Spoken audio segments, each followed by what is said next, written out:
Bonjour tout le monde, bienvenue dans le Spoutcast, c'est le 13e épisode. Moi c'est Hélène et pour la première fois dans le Spoutcast, j'ai pleuré. Salut, moi c'est Inès et il y a beaucoup de scènes que j'ai pas regardées. Aujourd'hui on va parler de La Mouche. Spoiler alerte, si vous n'avez pas vu, allez voir ou pas, mais On va vous le divulgacher. voilà. Alors, La Mouche est un film sorti en 1986, on reste dans les années 80, on adore.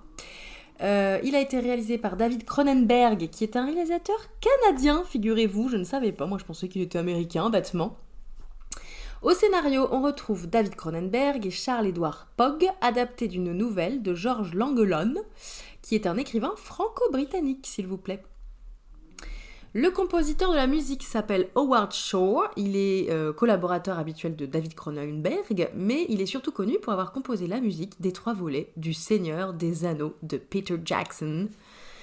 Le gars est quand même connu quoi. C'est pas n'importe qui en fait. Au casting, on retrouve Jeff Goldblum, Geena Davis et John Getz. J'ai aussi noté Joy Bushell, aucune idée de qui est cette personne vu qu'il n'y a que 3 personnages. C'est qui ? Je sais pas. Attends, viens, je cherche. Bon, on verra ça plus tard. J'ai envie de savoir, il y a que 3 acteurs. Bah, ça doit être, je sais pas, une infirmière. Ah ouais, le médecin. Ouais, je sais pas. Alors, au niveau des fun facts, sachez que le studio avait d'abord confié ce film à Tim Burton, qui ça aurait était été encore pire. ça aurait été encore pire. Qui était encore méconnu, mais comme il était occupé avec ses propres films, il a refusé. Le personnage de Seth Brundle devait initialement être interprété par Michael Keaton. Tu vois qui c'est Michael Keaton ? Non.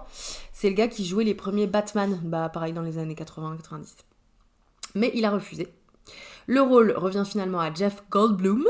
Il partage l'écran avec Geena Davis, qui était sa compagne à l'époque. Pratique. Notez bien qu'il fallait presque 5 heures par jour de prothèses et de maquillage pour Jeff Goldblum. C'était sûr. 5 heures. C'est genre une journée de travail déjà, quoi. My God. La Mouche a reçu un accueil critique très favorable, recueillant 91% de critiques positives. Il a obtenu le Saturn Award du meilleur film d'horreur en 87. Cronenberg a obtenu le prix spécial du jury au Festival international du film fantastique d'Avoriaz la même année. Et le film a été récompensé de l'Oscar du meilleur maquillage également en 87. Ça, je pense qu'on peut leur... ouais, effectivement, Allez. Ça valait un Oscar. Le film eut droit à une suite, La Mouche 2, en 89, que je n'ai pas vue personnellement. Et dont que je ne verrai jamais. je n'ai jamais entendu parler. Mais c'est pas forcément gore, hein, ça se trouve, c'est... Je sais pas. Alors, si tu devais décrire ce film en 3 mots. Transformation, moche et gore. Ouais, t'as pas passé un bon moment, hein. C'était dur. Tu résumes le film pour nos auditrices ? Les scènes que j'ai pas vues, du coup, tu pourras le faire. Mais Oui, bah après, les scènes que t'as pas regardées, c'est des détails, hein. Mais globalement, c'est quoi le résumé du film, quoi ? C'est quoi l'histoire ? Bah, du coup, c'est un scientifique qui rencontre une journaliste et il a, lui, un projet qui est pas encore connu. Voilà, il le garde secret, mais il lui dit à elle, on sait pas pourquoi. Et du coup, c'est des deux machines pour se téléporter. Genre, tu vas dans la première, tu reviens dans la deuxième. Pratique. Voilà. Et voilà, donc il fait plusieurs expériences. À un moment, il va dedans, lui. Il se retrouve coincé avec une mouche. Mais il le sait pas. Il le sait pas. Il sort normal, tout va bien. Sauf qu'il se rend compte qu'il a genre beaucoup plus de force que d'habitude. Il peut faire des trucs qu'il savait pas faire avant. Genre, il a des réflexes et tout. Enfin, voilà. Parce que qu'est-ce qui s'est passé avec cette mouche dans le télépode ? Il a fusionné. Voilà. Du coup, bah, il se retrouve à avoir des poils de mouche et au fur et à mesure, bah, il se transforme en mouche, quoi. Et voilà. C'est dégueu. Voilà. C'est à partir de ce moment-là que c'est dégueu. Moi, genre, il perd ses oreilles, il perd ses dents. Bah ouais, il y sympa. a tout son corps qui tombe en fait en lambeaux puisqu'à l'intérieur il se transforme en insecte en fait. Et c'est graphique, c'est bien visuel, c'est bien fait. Bien, qu'est-ce que t'en as pensé quand même de ce film ? Ça va, c'est genre l'histoire elle est très bien. Ouais, ça reste un bon film. C'est juste ouais, bien dégueu quoi. Mais t'as bien aimé l'histoire ? Oui. Bah moi j'avais déjà vu ce film et j'avais trouvé ça déjà génial à l'époque. Franchement ça fait... Je pense que je l'ai vu qu'une fois, donc ça peut faire vraiment 20 ou 40 ans que je l'ai vu. Non pas 40 ans quand même, parce que j'avais 4 ans il y a 40 ans. Et j'aime beaucoup ce film et je me suis fait un petit peu attraper par le callback parce que je pensais pas que j'allais pleurer du tout. Je me rappelais pas que j'avais eu autant d'empathie au premier visionnage. Mais non, mais t'es bizarre un peu. Bah attends, c'est hyper triste, le pauvre. Oui. On a quand même de l'empathie pour ce pauvre gars qui se retrouve à fusionner avec une mouche, alors que lui, à la base, il voulait juste créer un TGV ultra rapide. Remplacer les TGV, quoi. Ouais, parce qu'il a la phobie des transports, du coup... Voilà. En gros, c'est un peu ça. Tiens, si je devenais une mouche beaucoup plus pratique. J'avoue. C'est qui ton personnage préféré? Moi, mon personnage préféré, c'est Baboon. Baboon 2. Parce qu'en fait, il fait des expériences avec des singes, du coup, des baboons, qui n'ont pas de prénom, donc on les a appelés Baboon 1 et 2. Et donc, le 1 finit mal, parce qu'il le met dans la machine et il revient en bouillie. Ouais. Voilà. Parce qu'en fait, au départ, il arrive à télétransporter des objets, mais pas des êtres vivants. Et donc, au bout d'un moment, il arrive, il finit par comprendre pourquoi, il rentre dans son petit ordinateur et tout, et ça marche. Mais bon, bah, il y a des essais-erreurs. Donc, et Baboon 1, il en fait le... RIP. Ouais, il en fait comment dire, l'expérience, quoi. Mais Baboon 2 survit, et donc, je l'aime bien parce qu'il est mignon. Il est trop mignon. D'ailleurs, on sait pas ce qu'il devient, lui. J'avoue, ça se trouve, la mouche a de la manger. Je sais pas. Bah, Baboon 2, en tout cas, on t'aime bien. Voilà, force. Force à toi. Moi, mon personnage préféré, c'est... Alors, j'ai mis Ronnie, mais je me souviens plus si c'est bien son prénom. Ronnie? Ouais, bon, bref. C'est le personnage de Gina Davis, qui est donc la journaliste qui a vraiment trouvé une folle histoire à raconter. Elle est vraiment très contente.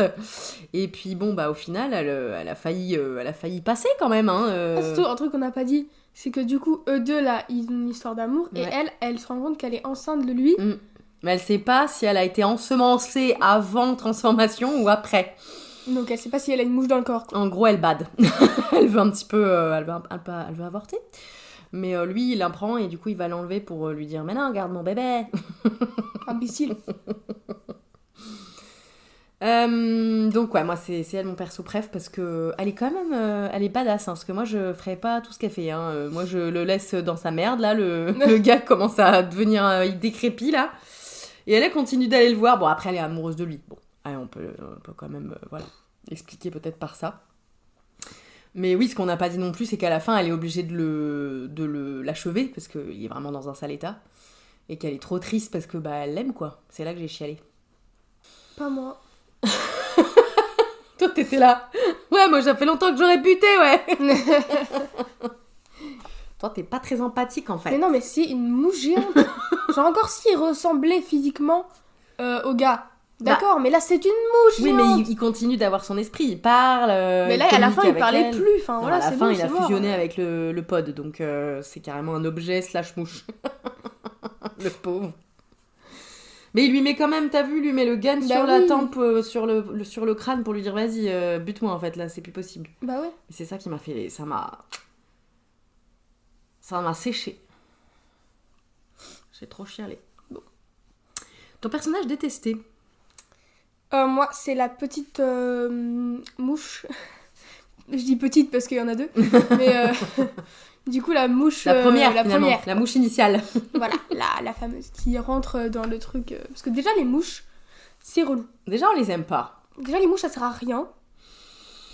Bah si, je crois que ça sert quand même à manger un peu tous les cadavres et tout. Je crois que ça a une utilité, en vrai. Après, quand c'est chez toi... voilà, quand c'est... Déjà, il y a une mouche chez lui, c'est pas cool. En plus, voilà, il rentre dans le truc, il est en mode, vas-y, je vais tester, trop bien. Il a une petite amie, il va avoir une belle vie et tout, il va être riche avec son projet. Et elle a fait, non, parce que je vais fusionner avec toi. Et du coup, tu vas être une mouche géante. Enfin, non, en fait, genre, c'est pas gentil. Bah, c'est pas de sa faute. Bah, si. C'est lui aussi, on n'a pas dit aussi, mais il fait ça, il rentre dans le truc et il se téléporte sans avoir testé le baboon au préalable pour voir s'il était encore bien, en bonne santé et tout, et en étant bourré. Bah, ne vous téléportez pas quand vous êtes bourré, en fait. Je pense que c'est le message du film. D'accord. Il est tout bourré, il fait « Hey, me téléporter !» Et bah bon, bah évidemment, il a pas vu qu'il y avait une mouche avec lui, ça abruti. Bah non, c'est la C'est de mouche. sa faute, en fait. C'est la mouche. Moi, mon personnage détesté, c'est le boss, c'est le 3e personnage de ce film. C'est le boss qui est aussi l'ex-petit ami de Rooney, de Gina Davis, qui est, disons-le, un sale type. Sans lui, par contre, elle serait morte. Alors, sans lui, elle serait morte, j'avoue. Voilà, J'avoue, il lui sauve la vie. Alors que sans la mouche, tout le monde serait vivant. Et, et sans lui, tout le monde serait mort. Donc moi... Ouais, mais sans la mouche, il n'y a pas de film non plus, je te ferais dire. Oui, bah tant mieux. T'as passé un sale moment, putain. Non, lui, c'est quand même un sale type parce que déjà, donc, c'est son ex, il a gardé ses clés de son appart et genre, il rentre là-dedans comme dans un moulin et il croit qu'il va la récupérer et aucun respecte son consentement. Elle lui dit « Rends-moi ma clé », il dit « Non », il se casse. Je suis là « Bah, d'accord ». En plus, c'est son patron, donc du coup, elle est un peu coincée, elle peut rien faire parce que sinon, il va la virer. Il lui fait du chantage affectif, il la suit, enfin le gars toxique as fuck. Après, j'avoue, à la fin, c'est lui qui la sauve. Il se sacrifie et tout. Enfin, il sacrifie sa main et son pied. Donc, Bah, il a pas fait, c'était pas voulu. Bah, mais disons que pour la défendre, heureusement voilà. qu'il était là, quoi. On l'aime pas, mais heureusement qu'il était là. Ouais, c'est vrai. Et il se rattrape à la fin, quoi. Voilà. Heureusement qu'il est là. Mais oui, du coup, il est là pour essayer de la sauver quand la mouche mi-homme, mi-mouche est venue... l'empêcher d'avorter, quoi. Voilà, et du coup, l'a enlevé. Et lui, il va chez le gars en mode... je vais récupérer ma pote quand même. Je vais la sauver. Et voilà, en fait, il perd un bras et un pied parce que le gars transformé en mouche, il a exactement le même système de digestion, d'alimentation que les insectes. Et donc, il dégueule un espèce de truc qui fait que sa nourriture, je sais pas comment on dit, ça se liquéfie, quoi. Et il fait ça sur la main et le pied de l'ex-petit ami, qui donc a 2 moignons à un moment donné. Mais il arrive quand même à prendre un fusil et sauver Gina Davis. Donc bon, on peut quand même lui admettre que il n'était pas si inutile. C'est quoi la scène qui t'a le plus marqué pendant le film ? De celle que t'as regardée ? Parce que tu t'es beaucoup caché les yeux. Ouais, je pense soit celle du bras de fer. Ah oui. Soit celle où il perd son oreille, ses dents. Où elle lui arrache la mâchoire. J'avoue. Ouais, bon, il y en a beaucoup qui t'ont marqué, quoi. C'est pas Petit blanc. La première scène qui t'a marqué, c'est pas... moi, j'aurais dit, tu vois, je pense la scène du baboun 1. Du baboun 1 ? Ouais. Repose en paix. Ouais. Donc, vas-y, raconte le bras de fer et moi, je raconte baboun 1. Ok, donc... ça n'a aucun sens. Donc, le bras de fer, c'est juste au moment où il est encore humain, mais il a déjà fusionné avec la mouche, mais il a encore une forme d'humain, quoi. Ouais. Et qu'il se rend compte qu'il a quand même beaucoup de force. Il va dans un bar et il voit il y a des gens qui font un bras de fer, je sais pas quoi. Du coup, il dit vas-y, moi aussi je veux faire un bras de fer et tout. Et en fait, il fait le bras de fer et tellement il a de force, il arrache... Il casse l'os, je sais pas comment s'appelle cet os de l'avant-bras. De l'avant-bras du mec, genre l'os il ressort il par fait le une poignet. fracture ouverte à la personne. C'était sympathique.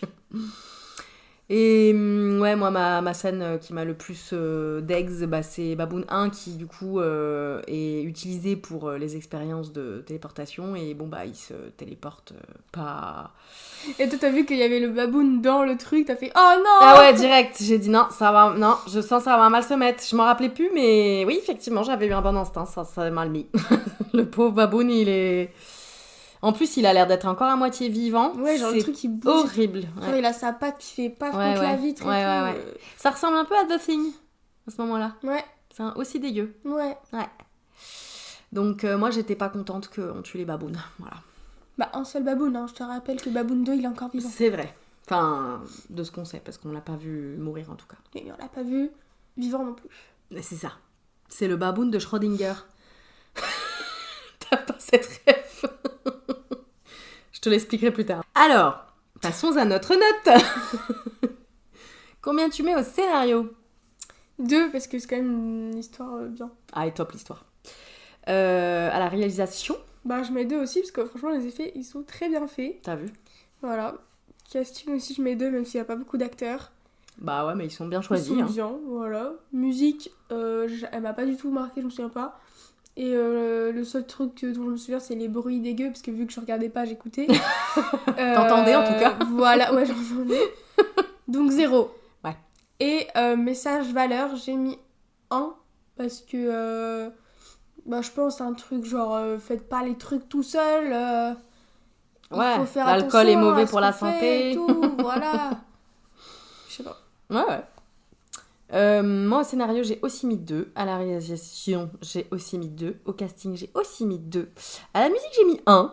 D'habitude, c'est moi qui suis plus chiante avec la musique, mais là, pour le coup, je l'ai bien... Enfin, alors, je serais pas capable de te la refredonner, mais elle m'a marqué, quoi, parce qu'en fait, elle était très dramatique. Genre, le générique d'entrée direct, il y a la musique, t'es là, waouh, on dirait qu'on va regarder un truc super triste et tout, c'était hyper drama. Et pendant plusieurs moments du film, on l'a de nouveau. Et à chaque fois, j'étais là, waouh, too much, cette musique, elle est hyper drama, ça fait bizarre, quoi. Donc, ça me sortait, pour le coup, un peu de l'histoire, parce que je trouvais qu'elle était quand même hyper dramatique. Sauf que, pour le coup, à la fin, la scène qui est vraiment très dramatique, et ben là, ça marchait. Et moi, j'ai chialé. Alors, j'ai mis que 1, parce que du coup, j'ai trouvé qu'en effet, elle n'était pas forcément adaptée à tout le film, et que c'était toujours le même thème, hyper drama, et qu'ils auraient pu juste la garder pour la fin, et qu'au début c'était peut-être un peu too much.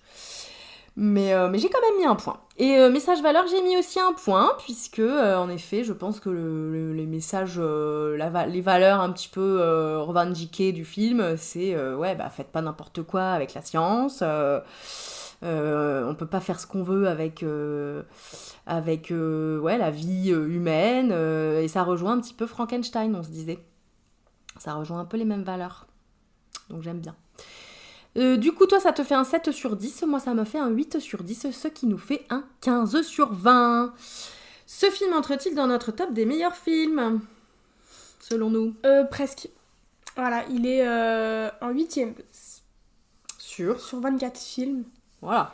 Et il est ex aequo avec, du coup, il y a La Mouche à 15. Ensuite, il y a Alien 1. Et La Nuit des Masques, aussi Split. Ouais. Donc, bien placé quand même. Donc, il n'est pas dans le top parce que ceux qui sont dans le top, c'est ceux qui ont 16, 17, 18 et demi. Qui sont, rappelons-le, Shutter Island, Carré au bal du diable, Frankenstein, Les Dents de la Mer, Entretien avec un vampire, Shaun of the Dead et Psychose. Voilà. Ça fait un moment qu'on n'a pas fait rentrer de film dans le top, dans le top du top. Mais bon, peut-être ça viendra. Alors, le méchant de ce film entre-t-il dans notre top 5 des pires méchants ever? Notre flippomètre. Où est-ce que tu le mettrais, toi? Moi, je pense qu'il rentre pas parce qu'il est pas vraiment méchant. Ouais. Genre, il est un peu dégueu et tout, mais en vrai, à la base, c'est quand même un humain. Ouais. Et il est pas là Michael Myers aussi, hein. C'est un humain. D'accord, mais lui, il est là pour te tuer. Ouais. La mouche, elle est pas là pour te tuer. C'est vrai. Il a pas fait exprès de Non. se transformer, tu vois. Non. Donc, je pense que... Voilà. Ouais, tu le mettrais pas tout de suite, Bah, quoi. Fais voir, tout en bas, on a Mrs. Danvers. Bah, quand même. Carrie. Non. Lestat. Dans Entretien avec un vampire. Ah, Lestat, il est plus méchant, hein, quand même. Hein. Ouais, mais il est beau. Ah non, mais tu me butes, toi. Mais non, mais je préfère me faire tuer par Lestat. Encore, je peux devenir un vampire. Plutôt qu'une mouche dégueu, là. J'avoue. Donc, plus la folie. Ouais, dans Shutter Island, il n'y a pas vraiment de méchant, mais en gros, c'est est-ce que t'as peur d'être fou, quoi? Non. Les oiseaux? Ouais, je pense que c'est à peu près au même niveau. Hein. Ouais. Est-ce que la mouche te fait plus peur que Elena Marcos, la sorcière dans Suspiria? Non, quand même. C'est une sorcière. Elle te fait plus peur, elle? Bah, je pense que oui, elle est quand même plus méchante. Genre, elle veut te tuer et tout. Ouais, c'est vrai. Et est-ce que tu préfères, genre, te faire attaquer par la mouche ou par les oiseaux? C'est quoi qui te fait le plus peur? Et la mouche, elle attaque pas vraiment. Hein.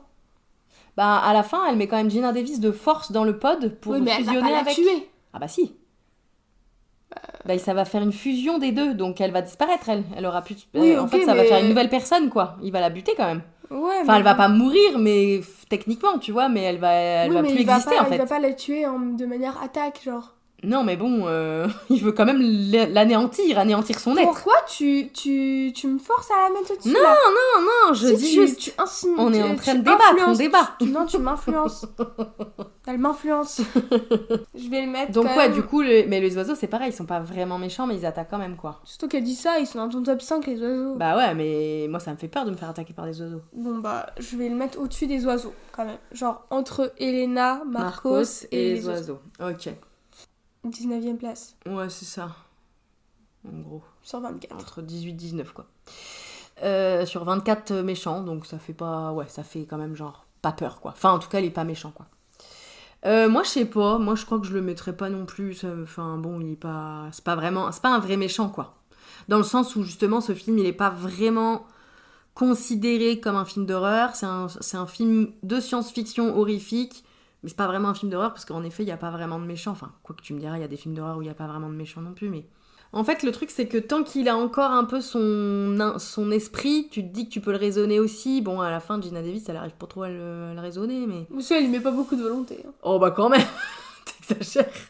Elle lui dit non, j'ai pas envie, et il la balance dans le pod, quoi. Bah oui, bah elle peut en sortir. Ah bah, au moment où elle veut en sortir, il a fermé la porte. T'es Ouais, marrant, bah casse toi. la vitre. Ah bah là, elle y arrive pas, hein. Je pense que la vitre, elle est dure à casser, hein. Donc je dirais, ouais, bah comme toi en fait, un peu entre Elena, Marcos et les stats quoi. Donc à peu près en 18, 17, entre 17 et 19 quoi, position sur 23 films quoi. 24. Voilà, donc en gros, il rentre pas dans les pires méchants ever. Alors, est-ce qu'on a des recommandations pour nos auditrices qui sont en rapport avec ce film ? Moi, bah du coup, j'ai cité tout à l'heure Frankenstein. Je vous encourage à regarder Frankenstein en film ou à le lire en livre finalement, car à la base, c'est un livre. Et moi, je recommande les dessins animés minuscules. Parce que c'est quand même vachement plus fun. Si vous aimez les insectes, Voilà, si vous voulez un truc avec des insectes, n'hésitez pas. c'est pas un dessin animé, hein, je crois. C'est un dessin animé. Bah, je crois pas, c'est... Alors... Bon, je sais plus la technique, mais ça ressemble à un... Ça fait comme un espèce de faux documentaire, en fait, on dirait vraiment des vrais trucs. Enfin, c'est pour les enfants, mais allez regarder, c'est bien. Ouais, c'est pas vraiment pour les enfants, c'est pour tout le monde. Hein. Non, C'est adapté aux enfants, mais... Ouais, abuse pas. Bon, je sais pas. En plus, ça fait un peu peur parce que une fois, je suis allée au cinéma et il y a une menthe religieuse qui a mangé une Oui, coccinelle. d'accord, t'avais 6 ans. Et alors ? Ça fait peur aux enfants, ça fait pas peur aux adultes. Oui, bah, si vous êtes des enfants, n'hésitez pas. Oui, c'est vrai que les enfants... On a beaucoup d'enfants qui écoutent le Spoutcast. Je pense aussi. Dans le prochain épisode, j'aimerais te montrer Shining. Ça va pas ou quoi ? Tu sais déjà des trucs sur ce film ? Oui. Quoi ? Ça fait peur. Il y a des petites filles qui sont dans un ascenseur. Non, il y a des petites filles et un ascenseur. Ah si, peut-être elle rentre dans l'ascenseur à un moment donné. Il y a une chambre qui est remplie de sang. Non, ça c'est l'ascenseur. Ok. Bah, il y a une chambre aussi. Il y a une chambre qui est pas cool, ouais. Il y a une chambre où il se passe des trucs, ouais. Mm. Mais t'es fou. Bah... Oh, pourquoi je fais ça ? Non, mais après, si tu trouves que si t'as peur, si tu veux qu'on attende pour Shining, je t'en... Après, si je te le montre, c'est que je pense que t'as vu des trucs, là, t'es prête. Mais peut-être que toi, si tu le sens pas, on en regarde un autre, hein. Non, non. Je te montrerai la bande-annonce et puis tu verras. Ouais. Bon, donc peut-être on regardera Shining dans le prochain épisode. Qu'est-ce que tu sais d'autre sur ce film ? Bah, c'est un réalisateur connu, mais je sais plus qui. Kubrick. Stanley Kubrick. Voilà lui. Ouais. Et voilà. Et tu sais d'où vient l'histoire ? Dans le livre ? Ouais. Ouais. De Je sais pas. Stephen King. Toujours lui. Toujours lui. Tout à fait. Alors, je te montre l'affiche. Alors, il y a un monsieur qui sourit, enfin, qui rigole, et il y a une hache. Et c'est lui qui fait la hache ? Mhm. Ok, c'est bizarre. Bon, bah, il met une hache dans un mur. Et derrière, il y a Dans une porte. Ah, ok. Comment je peux savoir, en fait ? Bah, je te le dis. Ok. Et il y a une dame, du coup, qui est de l'autre côté de la porte, qui voit la hache et qui crie, et qui est très moche comme ça. C'est vraiment pas... À son avantage. à son avantage.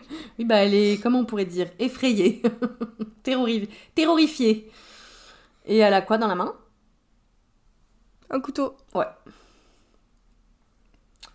Voilà. Tu sais de quoi ça parle ou pas du tout? Pas du tout. C'est dans un hôtel, Oui. mais c'est tout ce que je sais. C'est tout ce que tu sais. Très bien. Bah, ça se passe dans un hôtel, en effet.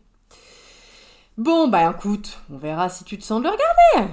Bah, tu penses que ça va te faire trop peur? Non. Pourquoi tu t'hésites à le regarder alors? J'hésite pas. Je suis un bonhomme, je vais le Je suis regarder, un moi, bonhomme, ton Shining, là. Eh bien, écoute, on n'a plus qu'à remercier nos auditeuristes de nous avoir écoutés. On vous laisse avec les extraits les plus croustillants de notre visionnage de La Mouche. Enfin, de mon visionnage, parce que finalement, Oh. beaucoup caché. Et en attendant, on vous fait des bisous. Oh non. C'est un chien? C'est un singe. Oh, c'est un singe. M'en fous. Va, me regarde pas. Non. Il paraît qu'il y a de la soupe de singe au retour.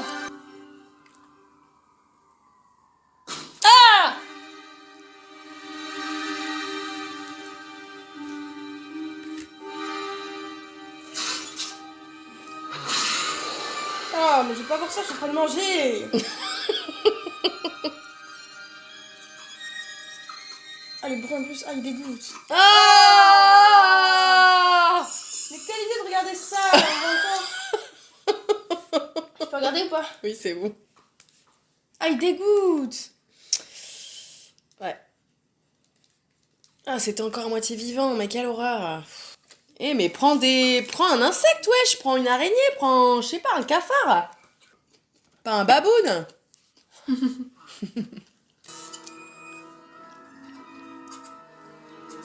La mouche est dans la machine avec lui.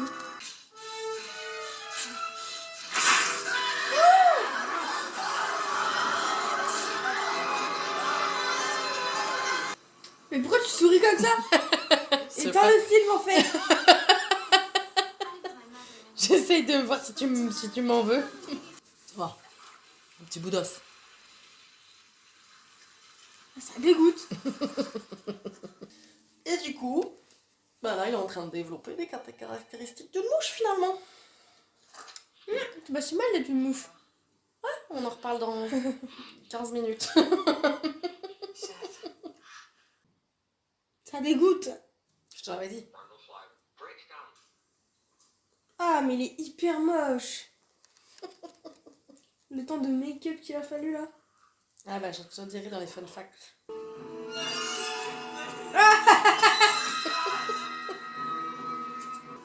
L'autre, il a un moignon. Deux moignons même. Trop triste. Tu pleures là? Ouais.